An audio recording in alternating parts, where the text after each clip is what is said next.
নমস্কার, সুরমা বার্তায় আপনাদের স্বাগত জানাই। আমি মনীষা। দেখে নিচ্ছি আজকের সংবাদ শিরোনাম। বিতর্কিত চিকিৎসক আশিস কুমার বিশ্বাসের বিরুদ্ধে জেলা শাসকের কার্যালয়ের সম্মুখে ধর্নায় হতভাগ্য এক পিতা। লক্ষ্য আসামের বাঙালি ভোট। তৃণমূল কংগ্রেসের পশ্চিমবঙ্গ কোটা থেকে রাজ্যসভার প্রার্থী সুস্মিতা দেব গ্রামের ই রিক্সা শহরের প্রবেশের বিরুদ্ধে জেলা শাসকের নিকট স্মারকপত্র ই রিক্সা অ্যাসোসিয়েশনের।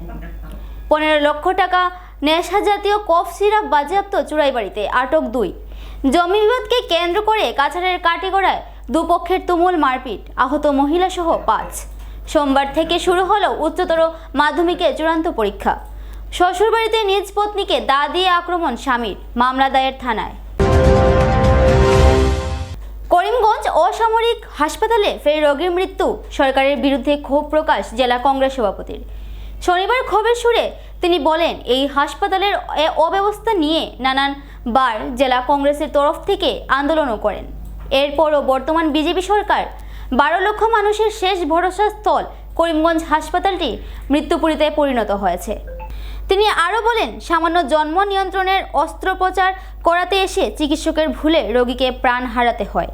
ঘটনা 24 ঘন্টা পেরিয়ে গেলেও মামলা দায়ের হওয়ার পরও পুলিশ সেই ডাক্তারকে পাকড়াও করতে সক্ষম হয়নি।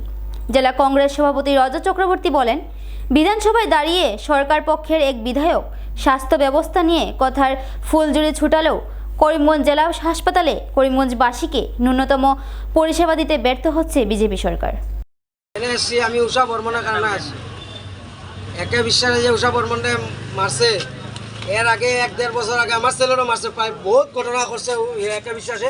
আমার একটাই দুঃখ, করিমগঞ্জে যে হসপিটাল, সিভিল হসপিটাল যে সুপারিনটেন্ডেন্ট আছে, তাই বারবার তারা কেমনে রাখে?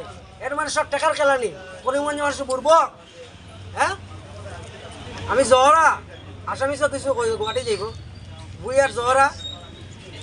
তোমরা পাগল করলে রাখো, আর আমরা কিনা পাগল নেই তোমরা? আমরা হ্যাঁ, আমার দাবি হইলো ডাক্তারের জেল হইতো, আর যে মারা গেছে বর্তমান উষা বর্মন, তার যে হাজব্যান্ড, এ কথাও কইতে পারে না, বাচ্চা 2টা আছে, এই পরিবারের কিছু একটা তারা ক্ষতিপূরণ দেওয়া লাগবে। এই ডাক্তার ক্ষতিপূরণ হোক না, এই ডাক্তারের জেল হইতে লাগবে। এই ডাক্তারে টোটালি ব্যান করুক। প্রাইভেটলি কোনো রকম ট্রিটমেন্ট, কোনো রকমের কোনো ফার্মেসির যাই বইতে পারতো না, এই ডাক্তারের ব্যান করুক, এটা আমার দাবি। এ বহুত ঘটনা করছে।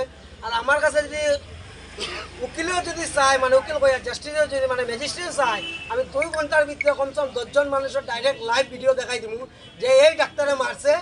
আমি বালা মানুষ, আমি তো গরিব ড্রাইভারের বাচ্চা, বড় বড় কলেজের প্রফেসর যে আছে তার ফ্যামিলিও যে এই ডাক্তারে ক্ষতি করছে, এটা আমি দেখাই। উষা বর্মনে কিচ্ছু না, উষা বর্মন পাবলিক, উষা বর্মন করিমগঞ্জের ছেলে এসে, করিমগঞ্জের ছেলে উষা বর্মন লাগে আমি গেছি। বড় প্রশাসন আইসে, অত সময় আমি বইমার আমার শৈল যে কেউ হাত লাগাবে কোনো করে, আমি সুইসাইড করলে যদি কর্ম আর যে হাত লাগাইব হে দাঁড়িয়ে।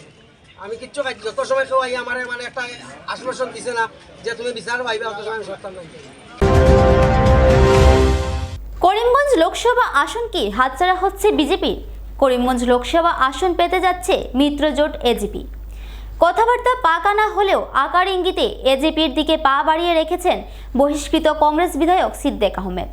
সময়ে সময়ে রাজ্য সরকারের কাজের প্রশংসা সহ কংগ্রেস বিরোধিতায় সরব হচ্ছেন প্রাক্তন মন্ত্রী সিদ্দেক আহমেদ। এক সাক্ষাৎকালে পরোক্ষভাবে এজিপিতে যাওয়ার ইঙ্গিত দিয়ে রাখলেন তিনি। মুখ্যমন্ত্রী হিমন্ত বিশ্ব শর্মার তরফ থেকে সবুজ ইঙ্গিত পেলেই এজিপি যোগদান করছেন সিদ্দেক আহমেদ। এটা এক প্রকার প্রায় নিশ্চিত। মই ভাবোঁ বাজেটখন বেয়া হোৱা নাই, কাৰণ গোটেই ছেক্টৰত যথেষ্ট ফাণ্ড থাকিছে, ডেভেলপমেণ্টৰ বহুতখিনি কথা কৈছে, গতিকে এইটো হিচাপত বাজেটটো বেয়া হয়। মই 100 ভিতৰত 70 দিম। হয় হয়, চাওক এতিয়াও তেনেকুৱা কোনো আলোচনা হোৱা নাই। এইবিলাকে বিচাৰিছে, কিন্তু মই কৈছোঁ যে CM ছাৰে যদি মানে গ্ৰীণ ছিগনেল দিয়ে তেতিয়াহ'লে মই 100% জিকিব। যদি কেণ্ডিডেট দিয়ে তো মোৰ মানে বিশ্বাস 200% জিকিব। লক্ষ্য আসামের বাঙালি ভোট। সুস্মিতা দেবকে ফের রাজ্যসভার জন্য মনোনীত করল তৃণমূল কংগ্রেস। পশ্চিমবঙ্গ থেকে ফের রাজ্যসভার প্রার্থী বরাকের সুস্মিতা দেব। রাজ্যসভা নির্বাচনের জন্য রবিবার প্রার্থী তালিকা প্রকাশ করে তৃণমূল কংগ্রেস। তালিকাতে সুস্মিতা দেব ছাড়াও মতুয়া সম্প্রদায়ের মমতা বালা ঠাকুর, সাংবাদিক সাগরিকা ঘোষ ও নাদিমুল হককে প্রার্থী হিসাবে ঘোষণা করে। উল্লেখ্য যে এর পূর্বেও পশ্চিমবঙ্গ থেকে রাজ্যসভার সাংসদ হয়েছিলেন সুস্মিতা দেব। 14 আগস্ট রাজ্যসভার কার্যকাল শেষ হয় সুস্মিতা দেবের। লোকসভা নির্বাচনের প্রাককালে ফের একবার সুস্মিতা দেবকে রাজ্যসভার প্রার্থী করে আসাম সহ ত্রিপুরা বাঙালি ভোটে নিজেদের মজবুত করতে চাইছে তৃণমূল কংগ্রেস। এদিকে আগন্তুক লোকসভা নির্বাচনে করিমগঞ্জ সমষ্টি থেকে প্রার্থী হওয়ার জন্য চেষ্টা চালাচ্ছিলেন সুস্মিতা দেব। এরই মধ্যে তিনি পশ্চিমবঙ্গ থেকে রাজ্যসভার প্রার্থী ঘোষণা হওয়ার সাথে সাথে করিমগঞ্জে রাজনৈতিক সমীকরণ পরিবর্তিত হচ্ছে। সবচেয়ে প্রথমে আমার নেত্রী এবং বাংলার মাননীয় মুখ্যমন্ত্রী মমতা বন্দ্যোপাধ্যায়কে আমার অন্তরের অন্তঃস্থল থেকে ধন্যবাদ জানাচ্ছি যে উনি আবার আমাকে রাজ্যসভাতে অল ইন্ডিয়া তৃণমূল কংগ্রেসের সাংসদ হিসাবে কাজ করার সুযোগ দিয়েছেন এবং আমাদের ন্যাশনাল জেনারেল সেক্রেটারি অভিষেক বন্দ্যোপাধ্যায়ের যে সাহায্যটা আমি বারবার পাই সেটার জন্য আমি কৃতজ্ঞতা জানাচ্ছি। এবং বিশেষ ব্যাপারটা হলো যে আমরা দেখতে পেরেছি যে নর্থ ইস্টার্ন স্টেটসের কাউকে বাইরের থেকে রাজ্যসভা হয়তো দুবার কেউ পায়নি, এটা নতুন ইতিহাস। এটার জন্য আমি মমতাদিকে অভিনন্দন এবং ধন্যবাদ জানাচ্ছি। এটা শুধু আমাকে দেননি, কিন্তু সমস্ত নর্থ ইস্টকে একটা উনি ভালো মেসেজ দিয়েছেন। এছাড়া আপনারা দেখতে পেরেছেন যে কয়েক মাস আগে একটা উইমেন্স রিজার্ভেশন বিল পার্লামেন্টে এসছে, কিন্তু মহিলা সশক্তিকরণ এবং মহিলা এমপি দের জন্য রিজার্ভেশন কোন দিন লাগু হবে সেই বিলটা পড়লে পরে এটা বাস্তবায়ন হবে কিনা কেউ বলতে পারবে না। কিন্তু মমতাদি পশ্চিমবঙ্গের শ্রদ্ধা মুখ্যমন্ত্রী উইদাউট রিজার্ভেশন যেভাবে মহিলাদের পার্লামেন্টের ভিতরে এবং বিধানসভাতে সুযোগ করে দিচ্ছেন প্রতিনিধিত্ব করার জন্য, এটা আমি মনে করি যে একটা নতুন ইতিহাস এবং শেখার মতো। এবারও 4টা সিট ছিল তৃণমূল কংগ্রেসের কাছে, 4টা সিটের মধ্যে থেকে 3টা সিট মহিলাদের দেওয়া হয়েছে। তাহলে আমি মনে করি যে মহিলা সশক্তিকরণ নিয়ে আজকে তৃণমূল কংগ্রেস সবচেয়ে বেশি এগিয়ে আছে, আর সেটাই হলো মমতাদির ভিশন। আমি বরাকবাসীকে এবং আসাম রাজ্যর সবাইকে বলতে চাই যে আমি বাংলার থেকে সাংসদ হয়েছি, কিন্তু আমার কর্মভূমি আসাম, আমার জন্মভূমি কাছাড়। এখান থেকে আমি আগে লোকসভার এমপি হয়েছি, শিলচরের এমএলএ ছিলাম, পৌরসভার সভানেত্রী ছিলাম। আমি আপনাদের সেবায় সবসময় প্রস্তুত থাকব। আপনাদের যখনই দরকার হবে আমাকে সরাসরি জানাবেন এবং আপনাদের সেবা আমি ডেফিনেটলি করতে থাকব। আর বাংলার যে সমস্যাগুলো রয়েছে সেগুলো নিয়েও আমি আগামী দিনে পার্লামেন্টে লড়াই করব। এবার লোকসভা নির্বাচনে আপনারা দেখেছেন যে সিট শেয়ারিংয়ের ব্যাপারটা তৃণমূল কংগ্রেসের সঙ্গে বাস্তবায়ন হয়নি এবং ইতিমধ্যেই আমার একটা মিটিং হয়ে গেছে জানুয়ারি মাসে। আবার কয়েকদিনের মধ্যে আমাদের স্টেট প্রেসিডেন্ট রিপুন বোরাজি সহ আমাদের একটা সভা মিটিং রয়েছে কলকাতায়।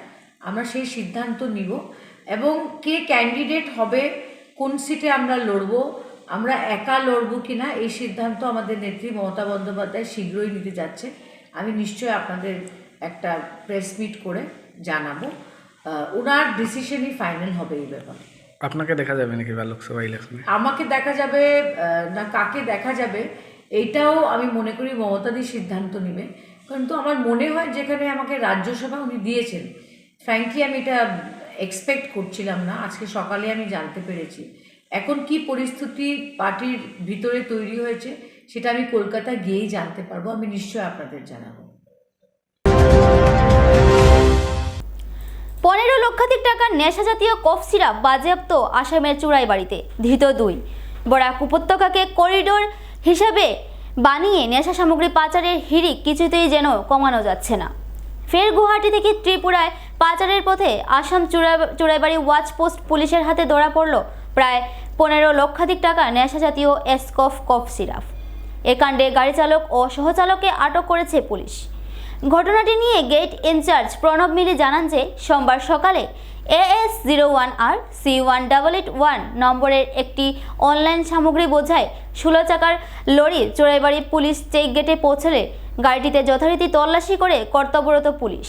এতে বিভিন্ন সামগ্রীর আড়াল থেকে 10 কার্টুনে 1600 বোতল নেশা জাতীয় কফ সিরাপ বাজেয়াপ্ত হয়।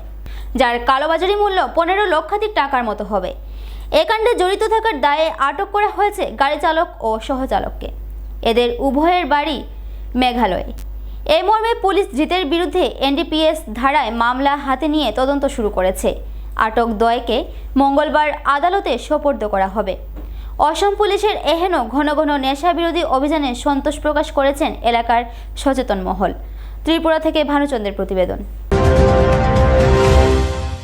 শ্বশুরবাড়িতে নিজ স্ত্রীকে কুপিয়ে হত্যার চেষ্টা স্বামীর।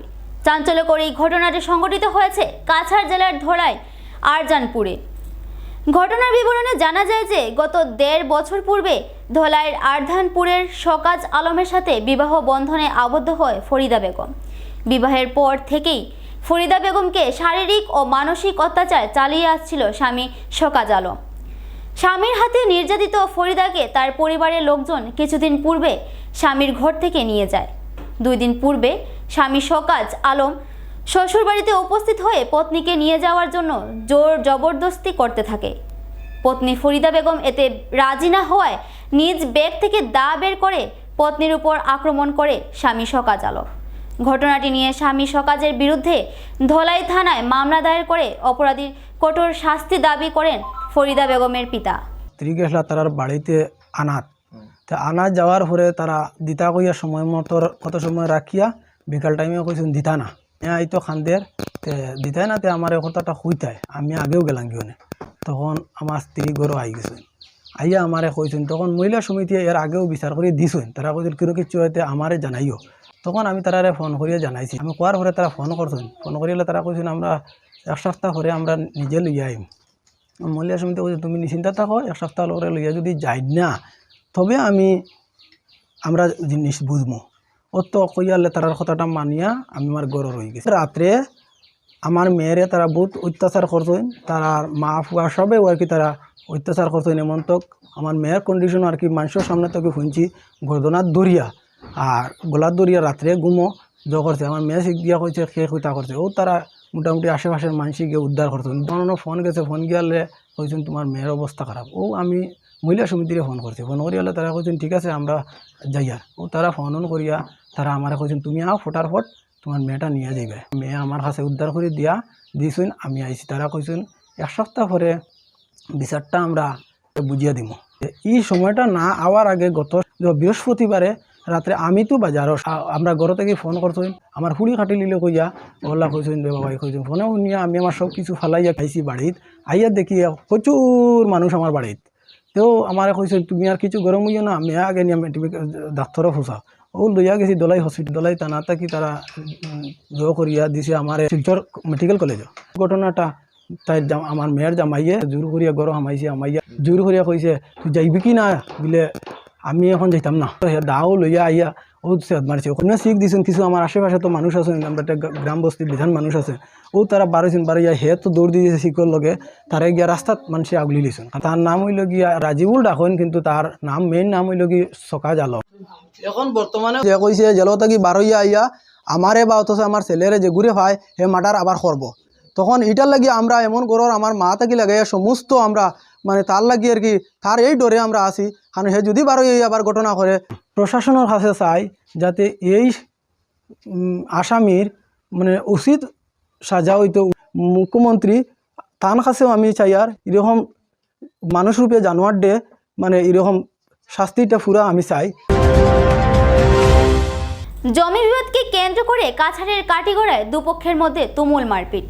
কাটিগড়া জগদীশপুর অঞ্চলের বাসিন্দা শাহাবুদ্দিন ও আজিব উদ্দিনের মধ্যে দীর্ঘদিন থেকে জমিকেন্দ্রিক বিবাদ চলে আসছিল। রবিবার এই ভূমিকেন্দ্রিক লড়াই হঠাৎ ভয়ঙ্কর রূপ ধারণ করে।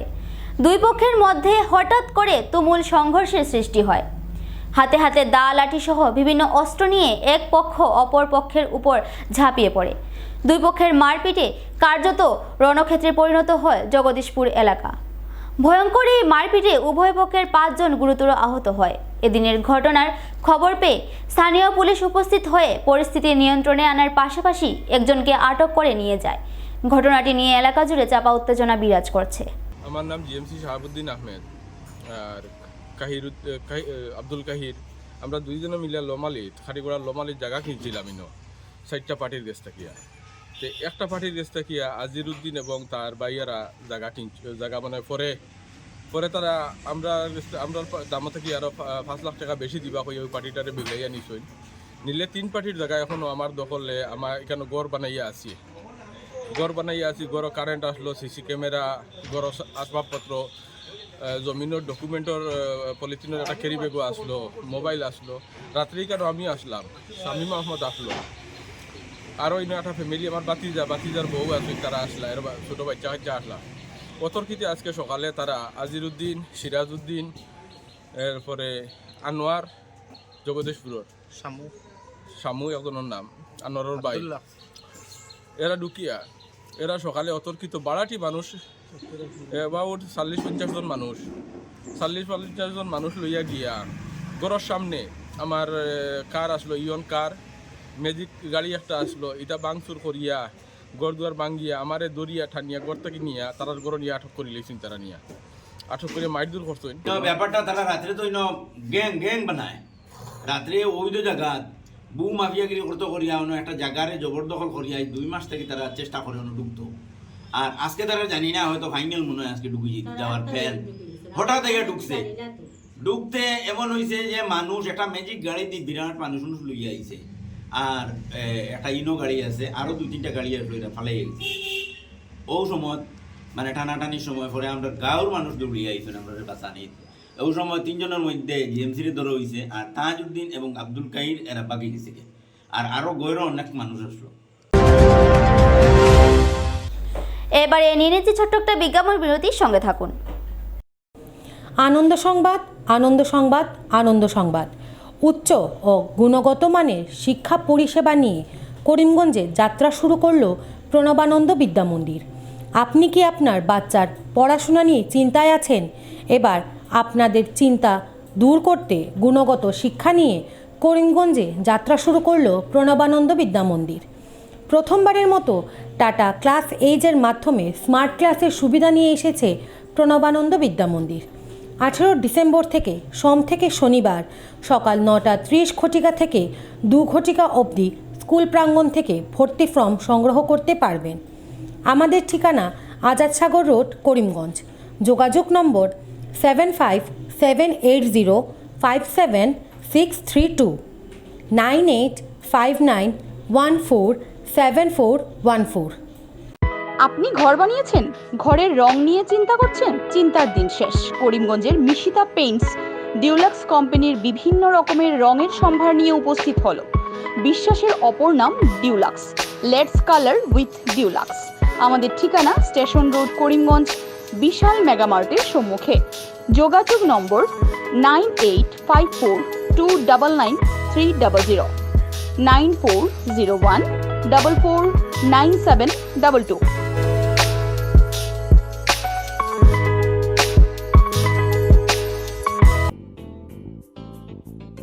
বিভিন্ন আধুনিক ও আকর্ষণীয় টাইলসের সম্ভার নিয়ে উপস্থিত প্রিয়া টাইলস। আপনার ঘরকে অতি সুন্দরভাবে সাজিয়ে তুলতে আজই আমাদের দোকানে চলে আসুন এবং নিয়ে যান অত্যাধুনিক টাইলস।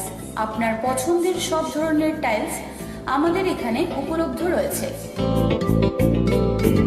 আমাদের ঠিকানা Chandras plaza, near Vishal Megamart, station road, Karimganj.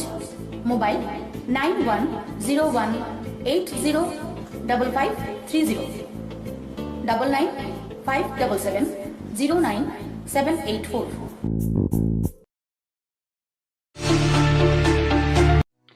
আপনি কি শ্বাসকষ্ট, বুকে ব্যথা, পিঠে ও কোমরে যন্ত্রণা, হাতে পায়ে ঝিনঝিন করা, মাথা ব্যথা সহ হার্ট বাইপাস সার্জারি, কিডনিজনিত বিভিন্ন রোগে ভুগছেন? তাহলে আর চিন্তা নেই। এবার থেকে করিমগঞ্জের নিউ লাইফলাইন হসপিটাল এ আয়ুষন্দ্রা সুপার স্পেশালিটি হসপিটাল গুয়াহাটির বিশেষজ্ঞ ডাক্তাররা রোগী দেখতে করিমগঞ্জে উপস্থিত হবেন। 12 মার্চ রোগী দেখবেন ডক্টর সিমরনজিৎ সিং। 14 মার্চ রোগী দেখবেন হৃদরোগ বিশেষজ্ঞ ডক্টর আদিত্য ভাস্কর। 15 এবং 16 মার্চ রোগী দেখবেন ডক্টর বি শ্রী হর্ষা। রোগী দেখতে করিমগঞ্জে উপস্থিত হবেন। আমাদের ঠিকানা new lifeline hospital and research centre. অগ্রিম বুকিংয়ের জন্য যোগাযোগ করুন 7399195391 9678806896 9854135470। আনন্দ সংবাদ, আনন্দ সংবাদ। করিমগঞ্জে এই প্রথম 3D সিটি স্ক্যানের সুবিধা নিয়ে এলো Karimganj health city, Banamali road, Karimganj. পুরো শরীর 3D সিটি স্ক্যানের সুবিধা এখন পাচ্ছেন করিমগঞ্জে। আন্তর্জাতিকভাবে বিখ্যাত ডাক্তার দ্বারা রিপোর্ট। 3D সিটি স্ক্যানের জন্য যোগাযোগ করুন telephone 03843260705, mobile 9678033047। Karimganj health city, Banamali road, Karimganj আপনাদের সেবায় নিয়োজিত।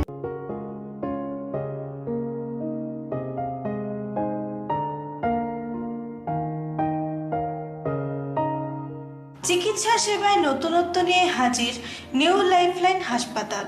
অত্যাধুনিক প্রযুক্তিতে এখানে pinhole surgery, gallbladder, appendix surgery করা হয়। শিলচর মেডিকেল কলেজের সার্জারি বিভাগের অতিরিক্ত প্রফেসর ডক্টর RC শ্যাম সার্জারিগুলি করবেন। তাছাড়া তিনি প্রতি শনিবার বিকেল 3টে থেকে OPD-তে রোগী দেখবেন। রয়েছেন শিশুরোগ বিশেষজ্ঞ ডাক্তার গুলজার হোসেনও।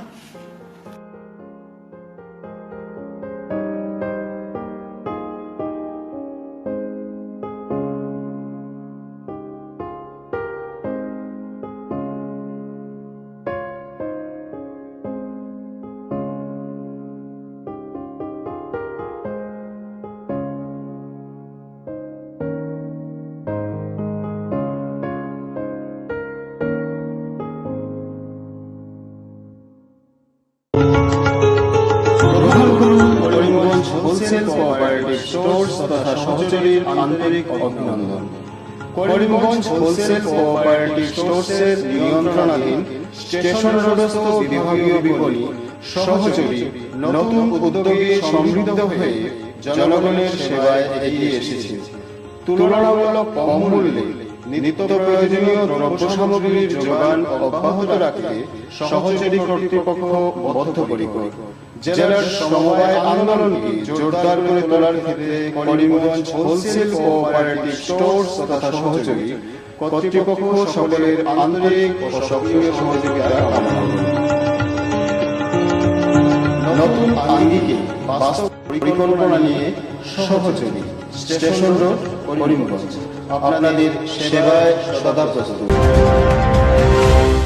শুরু হলো উচ্চ মাধ্যমিকের চূড়ান্ত বর্ষের পরীক্ষা। আসাম উচ্চতর মাধ্যমিক পর্ষদ আয়োজিত উচ্চ মাধ্যমিক চূড়ান্ত বর্ষের কলা, বাণিজ্য ও বিজ্ঞান শাখার পরীক্ষা সোমবার থেকে শুরু হয়। পুরো আসামের সাথে সাথে জেলার প্রায় 34টি কেন্দ্রে 8,000-এরও অধিক পরীক্ষার্থী পরীক্ষায় বসেছে। জেলার অন্যান্য পরীক্ষা কেন্দ্রের সাথে সাথে করিমগঞ্জ কলেজেও আঁটোসাঁটো নিরাপত্তার মধ্য দিয়ে পরীক্ষা শুরু হয়েছে। প্রথম দিন ইংরেজি পরীক্ষা ছিল। করিমগঞ্জ কলেজের পরীক্ষা কেন্দ্রে করিমগঞ্জ কলেজ ও অন্যান্য কলেজের প্রায় 979 জন ছাত্র ছাত্রীরা পরীক্ষায় বসেছে। 779 জন পরীক্ষার্থী পরীক্ষা দেবে এবার আমাদের করিমগঞ্জ কলেজ সেন্টারে। এর মধ্যে আমাদের কলেজের হাইয়েস্ট, তারপর আছে আরও কিছু সেন্টার আছে, যেমন জুনিয়র্স কলেজ যেটাকে আগে আমরা বলতাম, এই কলেজ, তারপর ওইখানের যে কলেজটা সিনিয়র সেকেন্ডারি স্কুল এইটা আছে, তারপর Khairunnessa senior higher secondary school এইটা আছে।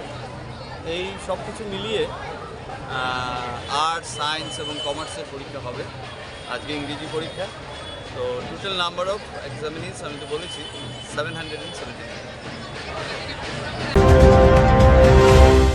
গ্রামের ই রিক্সার শহরে প্রবেশ, জেলা শাসকের দ্বারস্থ ই রিক্সা অ্যাসোসিয়েশন। সোমবার সংগঠনটির পক্ষ থেকে নিজস্ব বিভিন্ন দাবি দাওয়া নিয়ে জেলা প্রশাসনের নিকট স্মারকপত্র প্রদান করা হয়। স্মারকপত্র প্রদানকালে তারা বলেন, গ্রাম থেকে অনুজ্ঞাপত্রবিহীন ই রিক্সা শহরে প্রবেশ করার ফলে শহরে অত্যাধিক পরিমাণে যানজটের সৃষ্টি হচ্ছে।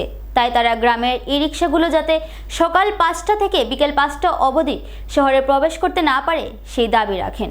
এছাড়াও 2018 সনের পূর্বে যারা ই রিক্সা ক্রয় করেছেন তাদের রেজিস্ট্রেশন প্রদান দিনের বেলা শহরের ভিতরে যাতে ট্রাক গাড়ি প্রবেশ করতে না পারে সেই দিকেও প্রশাসনকে কঠোর হতে বলেন। তারা বলেন এই বিষয়গুলো নিয়ে তারা পূর্বেও জেলা প্রশাসনের দরজায় কড়া নেড়েছেন। এবার যদি তাদের দাবি পূরণ না হয় তাহলে তারা বৃহত্তর আন্দোলনে নামবেন বলেও জানান।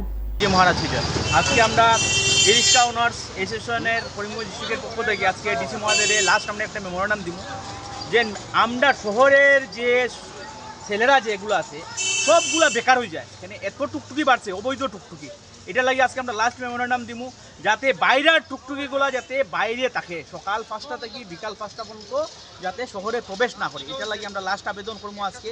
কারণ হয়েছে অজস্র টুকটুক হয়ে গেছে, এখন বহুত টুকটুক, অবৈধভাবে বহুত টুকটুক আছে।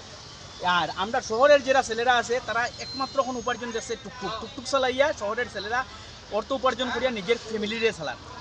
আর গ্রামে অনেক রোজগার বা শহরের বাইরে অনেক রোজগারের ব্যবস্থা আছে, কিন্তু আমরা শহরের ভিতরে সব ছেলেরা বেকার হয়ে যায়। তাই আজকে আমরা লাস্ট ডিসি মহাদেবের অনুরোধ করিয়া যাতে শহরের বাইরের গাড়িগুলা সকাল 5টা থেকে বিকাল 5টা পর্যন্ত শহরের বাইরে থাকুক, আর ভিতরের যেগুলো শহরে আছে এগুলা ভিতরে চলতে দেয়। তার মধ্যে একটা আছে 2018 সনের আগের যেগুলো গাড়ি আছে, আমরা এইটা লইয়া বহুতবার ডিসি মহাদয়রে বা মাননীয় পৌরপতি MLA বা বহুত ডিটিওরে আমরা মেমোরান্ডাম দিছি যাতে আমরা 2008-এর যেগুলা গাড়ি আছে এগুলারে রেজিস্ট্রেশন দেওয়া হইতো, কিন্তু আজকে পর্যন্ত দেওয়া হয়েছে না। তৎসঙ্গে আছে যে অবৈধভাবে যে টুকটুকিগুলোর মধ্যে খাট বাস রড লইয়া অবৈধভাবে চলাচল করে, এগুলো লিয়ে আমরা মেমোরান্ডাম দিছি, এগুলো লইয়াও প্রশাসনিক কোনো পদক্ষেপ নেন না। তো এইগুলা যদি আমরা আজকে লাস্ট মেমোরান্ডাম দিয়ার যদি প্রশাসনের পদক্ষেপ না নেয় তা আমরা রিক্সা অ্যাসোসিয়েশনের পক্ষ থেকে আমরা এমন বৃহত্তরভাবে হয়তো আন্দোলনে এমন নাই যে বৃহত্তরভাবে এমন কিছু করবো যাতে এগুলো সম্পূর্ণভাবে বন্ধ হয়। তার তৎসঙ্গে একটা আছে, সকালে দেখা যায় যে 10টার থেকেই বড় বড় ট্রাকগুলা এই পূববাজার হইয়া ওল্ড স্টেশন রোড হইয়া কলেজের সামনে হইয়া এদিকে যায়, যথেষ্ট জাম লাগায়, কিন্তু সম্পূর্ণ দোষে যাকে রিক্সা চালকের উপরে, রিক্সা চালকের দোষ, উইচারের চালকের গিয়া এটা জাম লাগে, কিন্তু সম্পূর্ণ দোষ দেখে আমরা এই বড় বড় ট্রাকগুলার এগুলো লইয়াও প্রশাসনে কোনো ব্যবস্থা করে না। আগামী দিনে যদি আমরা মেমোরান্ডাম দেওয়ার পরে আমরা এক সপ্তাহ অপেক্ষা করবো, এগুলো যদি অবৈধভাবে সকালে 11টার পর থেকে যদি শহরের মধ্যে বড় বড় ট্রাকগুলা যানবাহন চলাচল করে, আমরা এগুলো আটটাইনের পরে প্রশাসনে যা করার করবো। এখানে প্রশাসন যখন নীরব হয়ে যাব তখন তো আমরা সাধারণ মানুষ আমরা গণতন্ত্র পদ্ধতি আন্দোলন করিয়ে যাব। সুরমা বার্তা আজ এ পর্যন্তই। আগামীকাল আবার দেখা হবে একই সময় একই চ্যানেলে। নমস্কার।